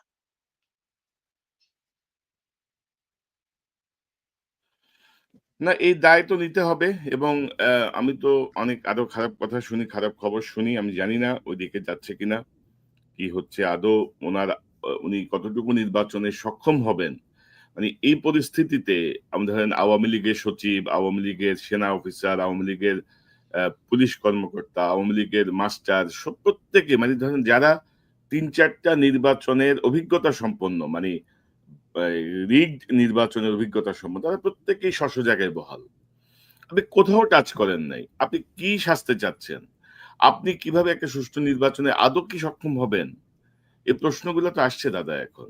আচ্ছা, একটা জিনিস বলেন তো, একটা জিনিস বলেন কনক, আমি বলি, মানে এটা উইথ অল ডিউ রেসপেক্ট, মানে আমি তো মাঝে মাঝে খেপে টেপে যাই, তো এখন করার কিছু নাই, এটাই আমার আমার নেচার আর কি। তো উম, রাষ্ট্র নিয়ে, সরকার নিয়ে, সংস্কার নিয়ে কনক আপনার একটা চিন্তা আছে না? বলেন তো। হুম, আপনি এতদিন কাজ করছেন না? রাইট। হ্যাঁ, ইলিয়াস, তোমার একটা চিন্তা আছে না? এতদিন কাজ করছো না যে রাষ্ট্রটা কিরকম হবে, করা উচিত আছে কি? ইয়েস অর নো বলো, আছে? মিউট হয়ে আছো। অবশ্যই, অবশ্যই। প্রফেসর ইউনূসের সরকারের সংস্কার কমিশন আমাদের সাথে বসে আধা ঘন্টা কথা বলছে। আমারও আছে, আধা ঘন্টা কথা বলছে যে আচ্ছা বলেন তো, আপনারা তো এতদিন ধরে লড়াই করছেন, সংগ্রাম করছেন, যেরকমই করেন, যতটুকুই করেন, করছেন তো, আপনারা বলেন তো আপনাদের আপনাদের চিন্তা কি আগামী রাষ্ট্রটা নিয়ে, সংস্কার নিয়ে, সংবিধান নিয়ে? কেউ কিছু বলছে? নির্বাচন কমিশন নিয়ে কেউ বলছে? একজন বলছে? কেউ বলে নাই। কেন বলেনি? মানে কি আমাদের মাথায় বুদ্ধি নাই? আমাদের লেখাপড়া করি না আমরা? নাকি আমরা পার্ট অফ রেভলিউশন না? নাকি আমরা কিছু বুঝি না? নাকি আমরা মূর্খ সদা? হ্যাঁ? না আমরা ওই কিছু বুঝি না। আমরা কিছু বুঝি না। মানে ওই যে একটা ইয়ে আছে না? এটা মুখ খারাপ করতে হয় আরকি। সরি মানে কনকের এইখানে এসে মানে মুখ খারাপ করতে আমার খুব খারাপ লাগে। কিন্তু এটা দিস ইজ লাইফ। হ্যাঁ? This is life. ওইটা ওই ছোটবেলায় আমাদের ইয়ে আ আম আমাদের মেডিকেল কলেজে আমাদের ডোমদের ইয়ে ছিল যারা লাশ কাটতো আরকি। লাশ কাটতে আমাদের হেল্প করত। হ্যাঁ? ডেড বডি তারা প্রিজার্ভ করত। পোস্টমর্টেমেও তারা হেল্প করত। আর ডেড বডি কাটতেও খুব এক্সপার্ট, ভেরি এক্সপার্ট তারা। তো ঐরকম পচা-টচা লাশ-টাশ আসতো সারাক্ষণ। এর গন্ধ-টন্ধ তো বিভৎস গন্ধ। তো ওরা সারাক্ষণ টাল হয়ে থাকতো। মাল খেয়ে টাল হয়ে থাকতো আরকি। হ্যাঁ? তো ওর একজনের এবং তারা খুব দার্শনিক কথা বলতো মাঝে, মাঝে। হ্যাঁ? এত দার্শনিক কথা বলতো না। এগুলো যারা শোনেনি তারা ওই লাইফের ওই ফিলোসফি গুলো জানে না আরকি। হুম? তো বড়লোক এবং গরিব এদের মধ্যে যে তফাৎ এইটা সে কিভাবে এক্সপ্রেস করতো সেই ডোম আমাদেরকে। হ্যাঁ? তো সরি ফর মাই ল্যাঙ্গুয়েজ। এখানে মিউট করা যাবে না। বাট আমি তারপরেও এটাকে বলতে বাধ্য হচ্ছি কারণ this is philosophy, this is life. সে বলতো যে, "ভাই, আমরা শাক খাই, পেত্নী লাগাই, আর ভূত হয়। আর উনারা সোনা খায়, পরী লাগায়, আর মাল হয়।" তো এই যে সরকার, এই যে প্রফেসর ইউনূসের সরকার, এইখানে দরকার সোনা খাওয়া লোক, যারা পরী লাগিয়েছে এবং যারা মাল পয়দা করেছে। তাদেরকে দরকার প্রফেসর ইউনূসের সরকারের। আর আমরা, আমাদের বাপেরা শাক খেয়েছে, পেত্নী লাগিয়েছে, আমরা ভূত হইছি। আমাদের কি? আমাদের এটা রাষ্ট্র? এটা আমাদের রাষ্ট্র না। এই রাষ্ট্র ওদেরকে, ওদের যারা সোনা খায়, পরী লাগায়, আর মাল হয়। আমাদের মতো পেত্নী চোদার রাষ্ট্র এটা না তো। না, এটা গরিবের রাষ্ট্র তো না। এটা খুবই এটা দরিদ্রের রাষ্ট্র না। এটা গণমানুষের রাষ্ট্র না। এটা এলিটের রাষ্ট্র। এই এলিটের রাষ্ট্র ভেঙে দেব। এবং এটাই আমার লক্ষ্য। এবং সরি আমার ল্যাঙ্গুয়েজের জন্য। না, না, আমি আবারও আমি মাপ চাই। না, ইউ আর অ্যাবসোলিউটলি কারেক্ট। কারণ ধরেন অনেক কথা আ সহজভাবে বোঝানোর জন্য এক্সাম্পল খুব জরুরি। এবং ধরেন আসলেই তো তাই দাদা, তাই না? আসলেই তো তাই। তো এখন আসলে অ্যা এইজন্য আজকে আমি আমার শিরোনামটা রেখেছি যে উনি কি সুষ্ঠু নির্বাচনে আসলে সক্ষম হবেন কিনা? মানে লক্ষণ তো বলতেছে না আরকি। এখন সামনে যে সংকটগুলো আসছে, সেই সংকটগুলো আদৌ উনি কিভাবে নিরসন করবেন? আজকে দেখলাম জাতীয় ঐক্য ম কি যেন? ঐ ঐক্যমত্যের যে কমিশন ওরা অঙ্গীকারনামা পাঠিয়েছে রাজনৈতিক দলের কাছে। মানে একটা মানে কি বলবো? একটা তামাশা, চারিদিকে তামাশা অ্যা চলছে। তো ইলিয়াস আপনার শেষ মন্তব্যটা শুনি। আপনার ওভারঅল কি মনে করেন ইউনূস কি আদৌ নির্বাচনে সক্ষম হবেন কিনা? এখন আসলে করণীয় কি? সময় তো আর হাতে বেশি বাকি নাই। তো সার্বিকভাবে আপনার কোনো যদি পরামর্শ বা পর্যবেক্ষণ থাকে? আমার মনে হয় যত দ্রুত সম্ভব একটা নির্বাচন দিয়ে এই সরকারকে দিয়ে সম্ভব না। এই সরকার যদি মনে করে যে তারা ওই যেটা দাদা বললেন যে বিশাল স্মার্ট। আপনি স্বরাষ্ট্র উপদেষ্টাকে যদি দেখেন, আ তিনি যায়া কনস্টেবল, এসআই তাদের, "এই খাইছো? কি খাইছো? কি দিয়া খাইছো?" মানে এমন একটা ভাব উনি চ্যাটের বেলা আব্দুল, বুঝছেন? আর বেটা তোরে তো দেখতে কনস্টেবলের মতো দেখা যায়। তুই বেটা যায়া ওইখানে গিয়া করিস যে, "খাইছো? কি খাইছো?" এটা কি কোনো ভাষা নাকি? শেখ মুজিব আপনি? সবাইরে তুই কইরা তুমি কইরা তুমি বলার কে? তুমি পারমিশন নিছো আমার কাছে? তুমি আমারে তুমি বলবা? কনস্টেবলকে সম্মান দেন। এগুলি করে। এই বন্যা-টন্যা সবই তো মানে এদের জীবনে কোনদিন এক কলম আপনি উপদেষ্টা যতগুলো আছে, আসিফ নজরুল নিয়ে আমরা সমালোচনা করি। আসিফ নজরুল তো তাও বলেছে ভিতরে ডিজিএফআই এর হোক আর যাই হোক তারপরেও সে বলেছে। এর বাইরে আমারে দেখান তো যে এই স্টুডেন্ট ২-৩ জন ছিল এর বাইরে কারোর জীবনে কোনদিন একটা কথা লিখেছে এই ফ্যাসিবাদ নিয়ে? হাসিনার বিরুদ্ধে কেউ কথা বলেছে? একজনও নাই। এগুলো তারা করেছে। সো এই টাইপের লোকজন দিয়ে আমার মনে হয় না যে এইখানে সম্ভব হবে। এটা দ্রুত একটা নির্বাচনের দিকে যাক। তবে একটা জিনিস বলে রাখি যে যখন যে ধরা পড়েন তখন সে এসে তারপরে হাত পা চাপাচাপি করেন। এই হাত পা চাপাচাপি যেদিন চেয়ারটা থাকবে না তারপরের দিন থাকবে না। চেয়ার থাকা পর্যন্ত যদি কাজ শেষ করে না যাইতে পারেন, যেদিন চেয়ার পাছার নিচে থেকে চলে যাবে তারপরের দিন থেকে পাছার চামড়া উঠানো শুরু হবে। এখন পর্যন্ত ফেনীর ১৬ টা লোক জেলখানায় আছে। ভাল লাগে না? এখন পর্যন্ত আমি লিস্ট নিলাম ঐদিন ৮০০ জনের উপরে লিস্ট। আমি সবগুলো লিস্ট নিয়ে তারপরে আমি ইয়েরও বলছি, আমাদের এই সামি ভাইরেও বলছি। সামি ভাই আমার ঐদিন ফোন করছে, বলছে যে, "ভাই কারা, কারা আছে?" আমি বলছি, "ভাই আমি আপনারে দিব।" আমি আমি যেই জায়গায় দেওয়ার দরকার আমি দিব। দেখি কে কি করে। এখন পর্যন্ত বিডিআর এর লোকগুলোরে ভাই জীবনে এই পৃথিবীর ইতিহাসে এখন আরে ভাই শেখ হাসিনার মতো বদমাইশ আমার জীবনে আমার নিজের চোখে যত মানুষ দেখেছি, ওরে আমার দুর্ভাগ্য যে সামনে থেকে দেখছিলাম ২ দিন। আমার জীবনে দেখা যত মানুষ নিজের চোখ দিয়ে, ওর মতো জঘন্য মানুষ এই পৃথিবীতে কোনোদিন পয়দা হয়েছে বলে আমার মনে হয় না। ফেরাউনও এত আল্লাহর সাথে যুদ্ধ ঘোষণা করে না, যেটা শেখ হাসিনা করেছিল। সো এই ধরনের মানুষ নিয়ে তারপরে তারা দেশ চালিয়েছে। তারপরে কি কোনোদিন একটা জামিনের আদেশ হবে, সেই শুনানির শেষে আদেশটা দিবে, বিচারক বলল লাঞ্চের পরে আদেশ দেওয়া হবে। তারপরে গেল রবিবার, সোমবার অ্যান্ড ইটস বিন 8 মান্থস। এই ৮ মাসের মধ্যে এখন পর্যন্ত এটা কোনো বিচার? ডক্টর ইউনূস বাল ফালান আপনে। আপনি কি করেন কি? আপনি এগুলি দেখেন না চোখে? এগুলি না দেখে আপনি দেশ সুন্দর করে থুইয়া তারপর চলে যাবেন। সো এই টাইপের কোন সরকার আমরা দেশে চাই না যত দ্রুত সম্ভব। আমি আমারে ব্যক্তিগতভাবে যদি মনে করেন, আমি সরাসরি বলি যে অনেকেই আবার বলবেন যে আমি বিএনপি-টিএনপির করি। ভাই এখনো পর্যন্ত আমাদের দেশের বিরুদ্ধে এই যে জঙ্গি একটা এই কার্ড কিন্তু এখনো আওয়ামী লীগ বিভিন্ন জায়গায় খেলে যাচ্ছেন।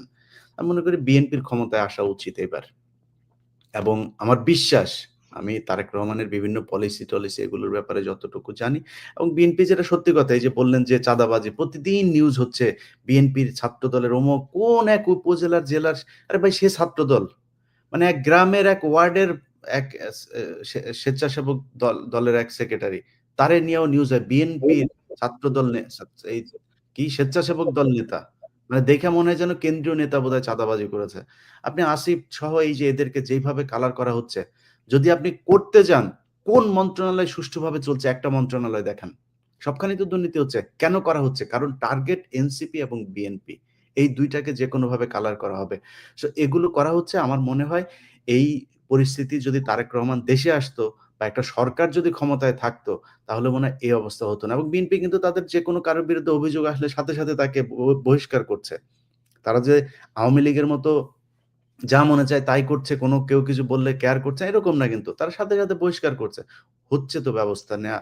তো আমি মনে করি যে একটা সরকার আসলে তারেক রহমান যদি সরকার প্রধান হয়, সেক্ষেত্রে তার দলের উপরে তার সর্বোচ্চ থাকবে এবং তারেক রহমান যদি দেশে যায় আমি মনে করি সেদিন থেকে মানে দেশ বিএনপির অধীনেই চলবে। সো ওইটা আমার দ্রুত করা উচিত আমি মনে করি। এই সরকারকে কোনো সুযোগ দেয়ার আমি নির্বাচন পেছানো মানে পেছানো মানে যদি মানে করা হয়, আপনি আমি এই সরকারকে মনে করি না যে তারা দেশ পিছায়ে দিয়ে যদি সম্ভব হয় ১ বছরে সম্ভব হইতো। আরো ৬ মাস সময় আছে। আপনি সরান। আপনি কেন এইসব পচা গন্ধ মাল নিয়ে তারপরে আপনি সরকার পরিচালনা করবেন? আপনি নতুন করে লোক নেন। দেশে অনেক মানুষ আছে, বিজ্ঞ লোকজন আছে, অনেক দেশপ্রেমিক মানুষ আছে, যাদের শক্তি আছে। তারা করবে। কিন্তু রাইট। সেটা না করে যদি এইভাবে করতে চায় আমার মনে হয় এটাকে আমি আমার জায়গা থেকে কখনোই সাপোর্ট করি না, করব না। এইভাবে দেশ চলতে পারে মানে না। ১ বছরের মাথায় ১ বছর পরে আপনি দাদা একটু আগে যে মুখ খারাপ করে কথাবার্তা বললেন না? ভাই শরীরের রক্ত গরম হয়ে যায় আসলে এদেরকে নিয়ে কথা বলে। এইজন্য এতগুলো মানুষ ওগুলি তো চোখে ভাসে এখনো। আপনার মনে নাই কনক ভাই আমরা ঘুমাই নাই। রাত সেই গভীর রাতে ২ জন দাঁড়িয়ে কি হবে, কি হচ্ছে, কি আরে ভাই মানুষগুলি মারা যাচ্ছে চোখের সামনে। যখন এই যে করল লাইট গুলো সব ইন্টারনেট বন্ধ করে যখন ছবিগুলো আসতে থাকলো, ভাই খুব খারাপ এগুলো এখনো মানসিকভাবে দেয়। আপনি এইরকম একটা দেশের রক্তের বিনিময়ে আসা স্বাধীনতাকে আপনি এভাবে ধ্বংস করে দিবেন। এটা কোন ধরনের সুশীলতা রে ভাই? আপনি ক্ষমতায় এসে সাথে ১ম এ আপনি মতিউর রহমানরে নিয়ে আপনি ইন্টারভিউ দিলেন। এগুলো আমরা দেখেছি। সো দেখছি অনেক কিছু। এগুলো যখন কিছু করার ক্ষমতা থাকবে না আপনাদের তখন কিন্তু হাতে পায়ে ধরে লাভ হবে না। তখন কিন্তু সব টেনে ন্যাংটা করা হবে। জি, সময় থাকতে সাবধান হন, দেশটা সঠিক পথে নিয়ে যান। জি দাদা আপনার সর্বশেষ পর্যবেক্ষণ, মতামত, পরামর্শ। না আমি আমি আমি ইলিয়াসের মতের সাথে একমত যে আমাদের দ্রুত নির্বাচনের দিকে অগ্রসর হওয়া উচিত এবং নির্বাচন শেষ করে আমাদের স্ট্যাবিলিটি নিয়ে আসা উচিত দেশে। এটা এটা এটাই আমাদের প্রাইমারি লক্ষ্য হওয়া উচিত এবং বিএনপি যেহেতু অঙ্গীকার করছে তারা একটা জাতীয় সরকার করবে, আমার বিশ্বাস যে তারা একটা অল ইনক্লুসিভ, সবাইকে নিয়ে একটা জাতীয় সরকার করবে এবং সবার কথা মাথায় রেখেই দেশটাকে চালাবে, সবাইকে নিয়েই।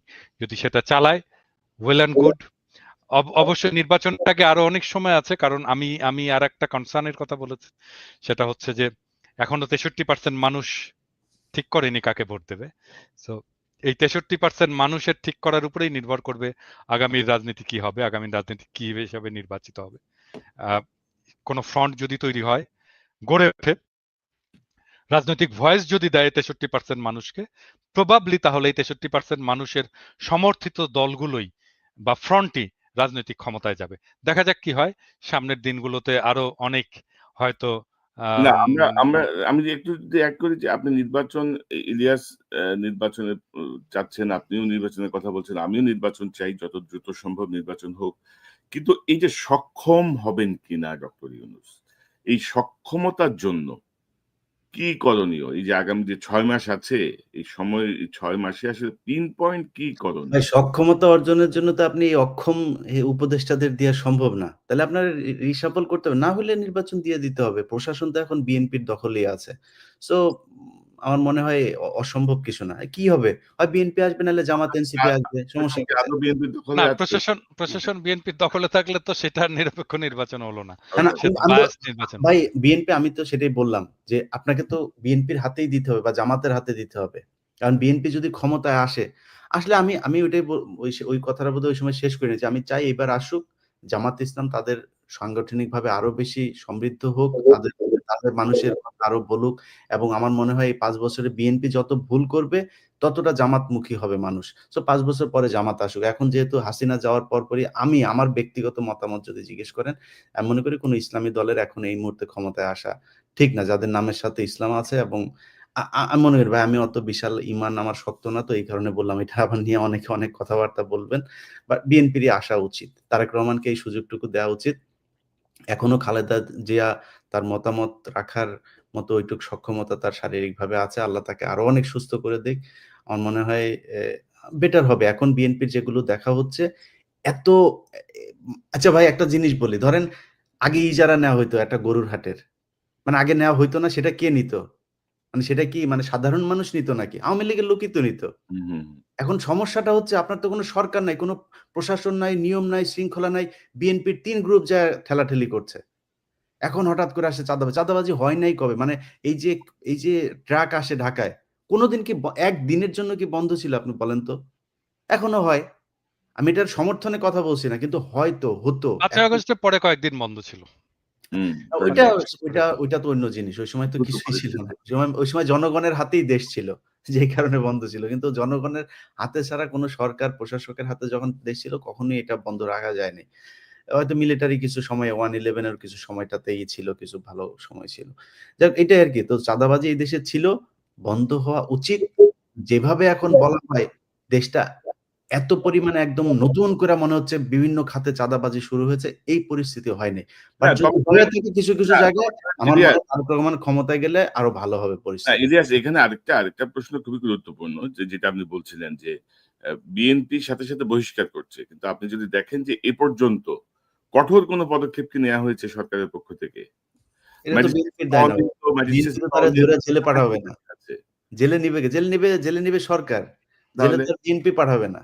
ম্যাজিস্ট্রেসি পাওয়ার নিয়ে সেনাবাহিনী মাঠে আছে। তাদের ভূমিকা কি? তো তারেক অনেক রহমান যদি কোনো চাঁদাবাজের জন্য ফোন করে বলে, "ভাই আমার এইটা ছেড়ে দেন।" যদি বলে আমাদের কাছে ভয়েস রেকর্ড দিয়ে দেখ, দেন, দেখি। আমরা দেখি। না, না, না, না, কনক, মানে বিএনপি তো থানা দখল করছে না, এরকম ২-১ টা হারানোর ঘটনা জন্য। ঘটছে না। ২-১ টা ঘটনা হ্যাঁ, ঘটছে। থানা এটা দখল কিন্তু একেবারে করছে। রিমোট এরিয়া, ধরেন লোকাল মানুষ যে থানা ঘেরাও করে নিয়ে ভাই আসছে। থানা দখল না, থানা দখলের থানার চাইতে ১০ মাইল দূরে যদি বিএনপির লোকজন কোনো চাঁদাবাজের পক্ষে করে ডাইরেক্ট গুলি করেন। আমরা ওটার পক্ষে থাকবো ভাই। কেউ আমরা এটার পক্ষে বিপক্ষে যাবো না তো। আমরা পুলিশের পাশে থাকবো। করেন না, সমস্যা কি? চাঁদাবাজি কে সমর্থন করে? কিন্তু মানে আপনারা যদি বিচার না করেন তাইলে তো এরকম চলতেই থাকবে। চাঁদাবাজি বা অরাজকতা নিয়ন্ত্রণে আমরা সরকারের কোনো কঠোর কোনো পদক্ষেপ দেখি নাই, সেনাবাহিনীর কোনো পদক্ষেপ দেখি নাই। তো সব মিলায় মনে হচ্ছে যেন অ্যা মানে একটা সংঘবদ্ধ গ্রুপ পরিকল্পিতভাবে আরো খারাপের দিকে নিয়ে যাওয়ার একটা চেষ্টা করছে। আমরা পর্যবেক্ষণে রাখছি। জনাব পিনাকি ভট্টাচার্য, ইলিয়াস হোসেন, দুজনকে অসংখ্য ধন্যবাদ। আলোচনায় যোগ দেওয়ার জন্য। অনেক বিষয় নিয়ে খোলাখুলি কথা বললাম। দাদার জন্য সবাই দোয়া করেন। দাদা শারীরিকভাবে অসুস্থ। না দাদা দেখে আসলে মনে হয়েছে? দেখে মনে হয়েছে? মনে হচ্ছে না। আপনি তো চিরতরুণ, আপনাকে দেখে কেন মনে হবে?